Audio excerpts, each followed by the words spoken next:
Bible अध्ययन श्रृंखला के अंदर आपका हार्दिक स्वागत है।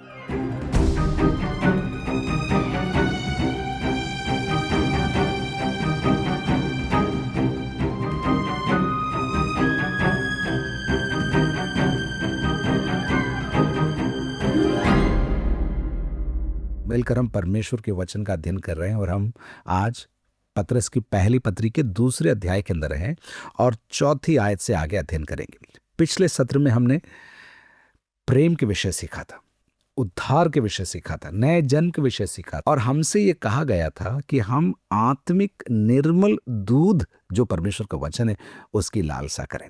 आगे हम चौथे अध्याय से आज सीखेंगे, लेकिन पहले प्रार्थना कर लेते हैं। परमपिता परमेश्वर, हम आपका बहुत धन्यवाद देते हैं आपके जीवित वचन के लिए, जो हमारे लिए पोषण है, जो हमारे लिए जीवन है, जो जीवित है और सदा ठहरे रहने वाला वचन है। उसके लिए हम आपको धन्यवाद देते हैं। सच में इस बड़े सौभाग्य के लिए बहुत बहुत धन्यवाद। प्रभु यीशु मसीह के नाम से मांगते हैं, आमीन। पहला पतरस दूसरा अध्याय उसकी 4 आयत से आगे।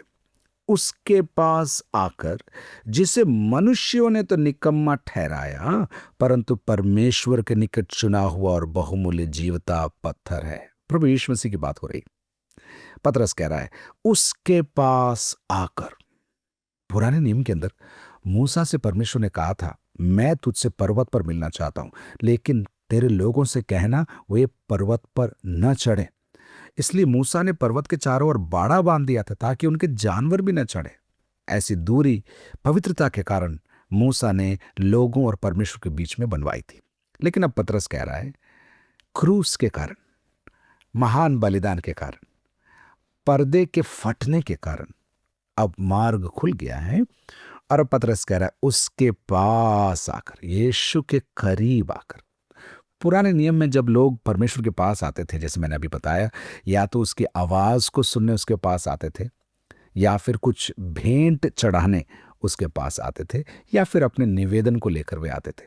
लेकिन वे साधारण रूप से नहीं आ सकते थे, सब नहीं आ सकते थे।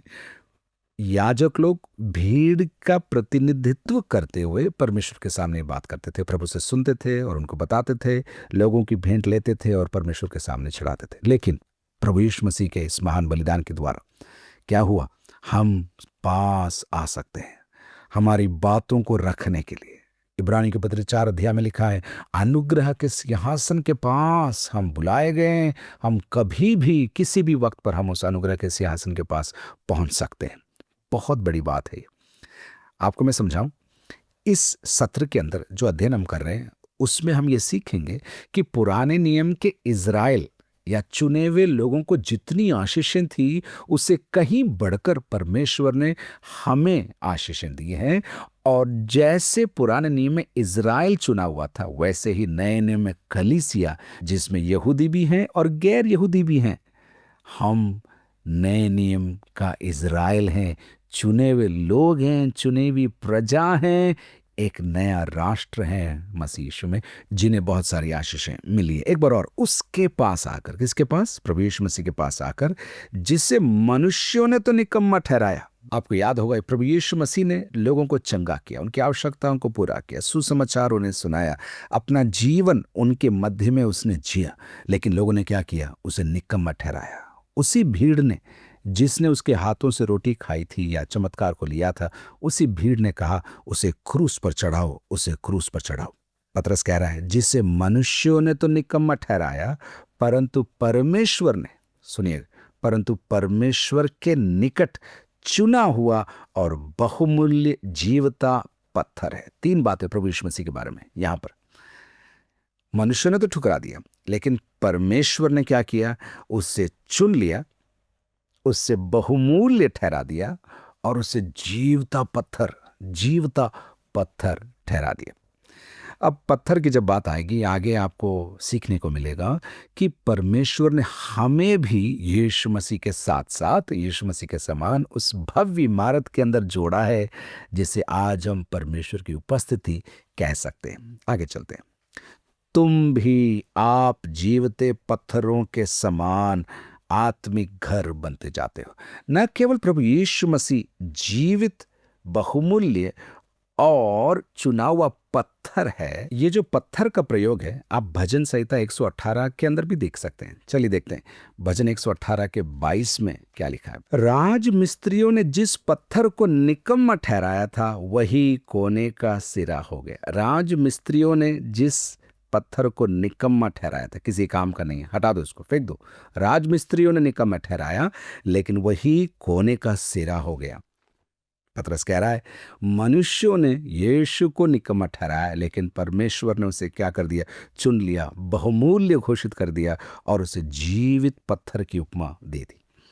इतना ही नहीं, तुम भी आप जीवते पत्थरों के समान आत्मिक घर बनते जाते हो। पुराने नियम में यदि मंदिर था जहां पर परमेश्वर की उपस्थिति उतरती थी, नए नियम में अब हम पवित्र आत्मा का मंदिर हैं। यहाँ पर एक वचन भी है, बहुवचन भी है, दोनों अर्थ है। मैं पवित्र आत्मा का मंदिर हूँ, लेकिन जब मैं अन्य विश्वासियों के साथ एकत्रित होता हूँ तब हम मिलकर पवित्र आत्मा का हम मंदिर है। जो भव्य महिमा सुलेमान के मंदिर में उतर कर आई, या फिर प्रभु यीशु मसीह के समय जो हेरोद ने भवन बनाया था वहां पर जो महिमा दिखाई दी, वही महिमा हमारे मध्य में भी दिखती है और हमारे मध्य में मौजूद है। तुम भी आप जीवते पत्थरों के समान आत्मिक घर बनते जाते हो। आत्मा का घर तुम बनते जाते हो। 1 कुरिन्थियों 6:19 में लिखा है हम पवित्र आत्मा का मंदिर हैं। आगे चलते हैं। जिससे याजकों का पवित्र समाज बनकर, पुराने नियम में आपको हारून के वंश का होना पड़ता था यदि आपको याजक बनना था, लेकिन अब नए नियम में हम किसी भी जाति के हो सकते हैं, कोई भी भाषा बोलने वाले हो सकते हैं। हमको नए नियम के अंदर क्या पदवी मिली है, हम याजक हैं। देखिए, जिससे याजकों का पवित्र समाज बनकर ऐसे आत्मिक बलिदान चढ़ाओ जो यीशु मसीह के द्वारा परमेश्वर को ग्राह्य हो। पतरस कह रहा है यीशु जीवित है, चुना हुआ है और बहुमूल्य है। तुम भी जीवित पत्थरों के समान एक दूसरे के साथ जुड़ रहे हो, और जैसे पत्थर के साथ पत्थर मिलकर एक भव्य इमारत खड़ी होती है, उसी प्रकार एक विश्वासी दूसरे विश्वासी से जब मिलता है तुम पवित्र आत्मा का नया मंदिर बन जाते हो। और जब तुम पवित्र आत्मा का नया मंदिर बन जाते हो तो जैसे पुराने मंदिर में बलिदान चढ़ाए जाते थे, वैसे इस नए मंदिर में बलिदान खून के नहीं, जानवरों के नहीं, लेकिन स्तुति के, भले कामों के, समर्पण के, त्याग के, और हाथों को उठाते हुए तुम्हें बलिदान चढ़ाना है। तुम्हें बलिदान चढ़ा, और जब तुम ऐसा करते हो तो तुम्हारे बलिदान यीशु मसीह के द्वारा, बिना यीशु मसीह के कुछ भी नहीं है। सब कुछ यीशु मसीह में है। हम यीशु के पास आए हैं, और जब हम यीशु के पास आए हैं, हम यीशु मसीह के द्वारा इन बलिदानों को चढ़ाते हुए हम परमेश्वर को प्रसन्न करते हैं। हम उसके लिए ग्रहण योग्य हो जाते हैं। अब अगली आयत देखिए क्या लिखा है 6ठी आयत में। इस कारण पवित्र शास्त्र में भी आया है। पवित्र शास्त्र, जब मूल रूप से विश्वासियों को यह पत्र मिली तो उनके पास पवित्र शास्त्र कौन सा था?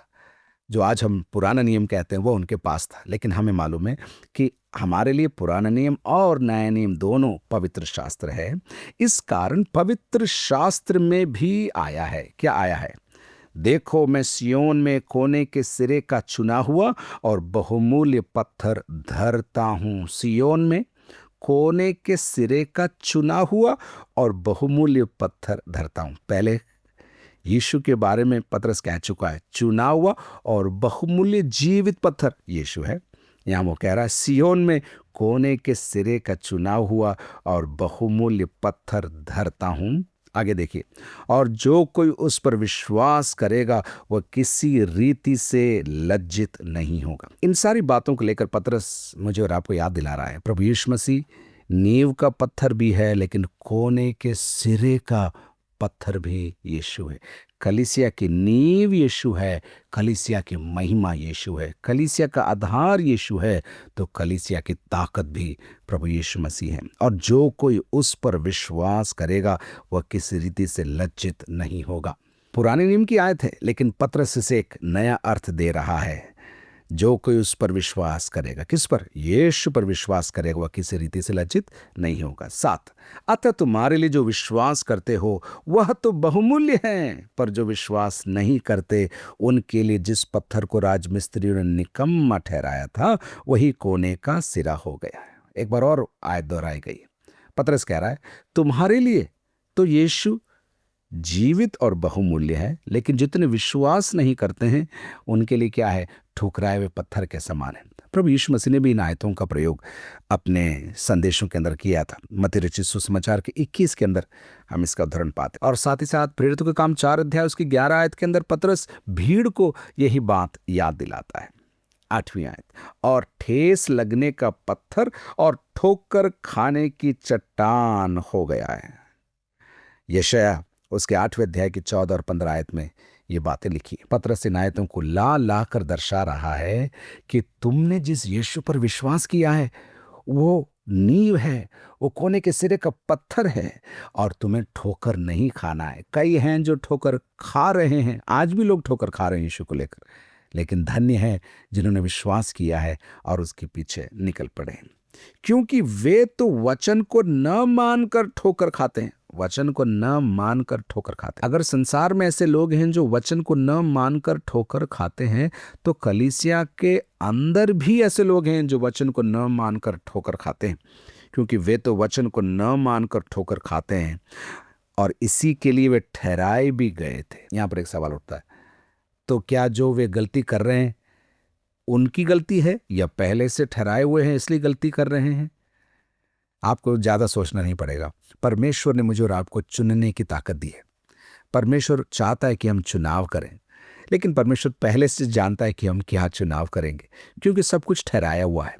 पर फिर भी चुनाव आपका है। आपको कदम बढ़ाना है, या तो हाँ बोलना है या ना बोलना है, या निकम्मा ठहराना है या कहना है ये वचन मेरे लिए है, ये वचन मेरे उद्धार का कारण है। लोग हैं जो ठुकरा रहे हैं, लोग हैं जो निकम्मा कह रहे हैं।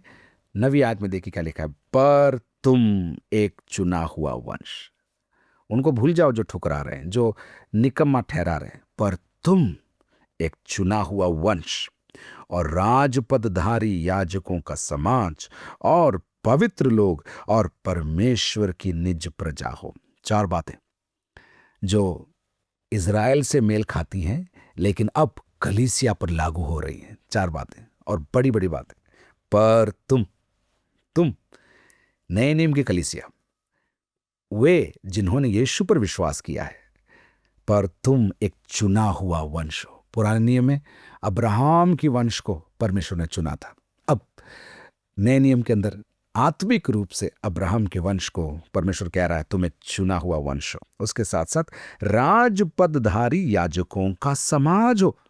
पुराने नियम में यदि हारून उसके पुत्र और उसकी वंशावली याजक की सेवकाई करने के लिए बुलाए गए थे, तो अभी हमने जैसे पहले सीखा, हम सब के सब उसके करीब बुलाए गए हैं और यही सेवा हमको भी प्रदान की गई है। इसलिए हम क्या हैं?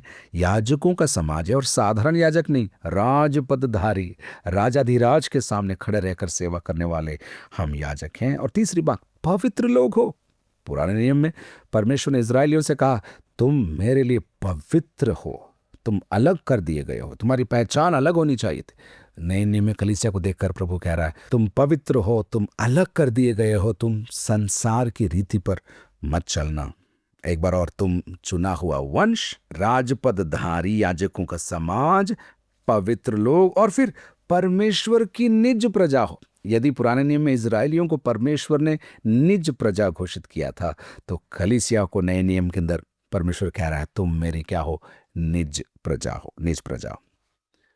इसलिए वापस इसलिए आए हैं, किस लिए पूछना पड़ेगा?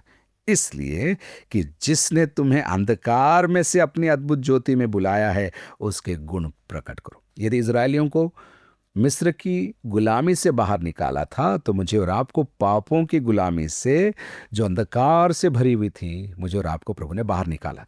इसलिए कि जिसने अर्थात परमेश्वर ने अंधकार में से तुम्हें अपनी अद्भुत ज्योति में बुलाया है, उसके गुणों को प्रकट करो। कितनी बड़ी बात है। उद्धार पाया तो प्रेम करना पड़ेगा, उद्धार पाया तो पुराने वस्त्र उतारने पड़ेंगे, उद्धार पाया तो वचन सीखना पड़ेगा, उद्धार पाया तो बढ़ना पड़ेगा, उद्धार पाया तो परमेश्वर के गुणों को प्रकट करना पड़ेगा। आपको देखने वाले कहना चाहिए आपके बारे में कुछ अलग दिख रहा है साहब, आपका बोलना, आपका बैठना, आपका चलना अलग है।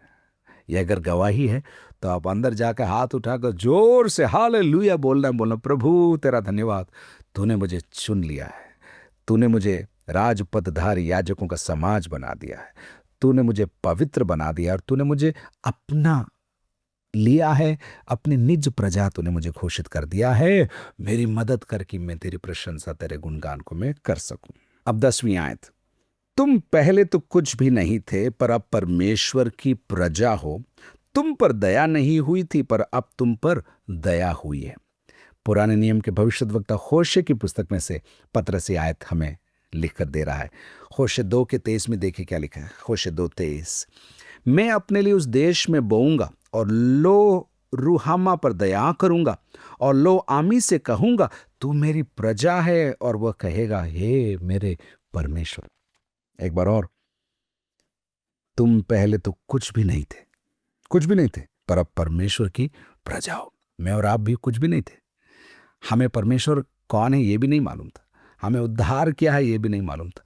हम तो बस मदद मांग रहे थे, हम तो बस कह रहे थे कोई है क्या जो हमारी सहायता करेगा। लेकिन देखिए पतरस क्या कह रहा है, तुम पहले तो कुछ भी नहीं थे पर अब परमेश्वर की प्रजा हो, नया इज़राइल हो, नए नियम की कलीसिया हो। तुम पर दया नहीं हुई थी पहले, पर अब तुम पर दया हुई है। कैसे? यीशु मसीह के द्वारा। कहाँ? कलवरी के क्रूस पर। देख रहे हैं आप, इस सत्र के अंदर हमने देखा कि पुराने नियम में यदि इज़राइल है तो नए नियम में हम हैं, कलीसिया हैं।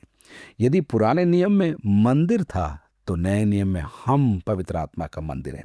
पुराने नियम में यदि बलिदान थे तो नए नियम में भी बलिदान है, लेकिन वो जानवरों के नहीं है। पुराने नियम में यदि याजक थे तो नए नियम में भी याजक हैं, लेकिन हारून के वंश के ही नहीं। हम सबको परमेश्वर ने ये सौभाग्य दिया है कि हम याजक की सेवकाई कर सकते हैं। इतना ही नहीं, पुराने नियम में यदि लोग चुने हुए थे तो नए नियम में हम भी चुने गए हैं। पुराने नियम में यदि लोग पवित्र ठहराए गए थे तो हमें भी परमेश्वर ने पवित्र होने के लिए बुलाया है, पवित्र कर दिया है। लेकिन दैनिक जीवन में हम पवित्र हो रहे हैं। और साथ साथ पुराने नियम में यदि लोग परमेश्वर की निज प्रजा थे, खास प्रजा थे, तो नए नियम के अंदर हम अर्थात कलीसिया परमेश्वर के निज प्रजा और खास प्रजा है। इन सारी बातों के आधार पर हम कह सकते हैं कि अब कलीसिया नया इस्राएल बन चुकी है।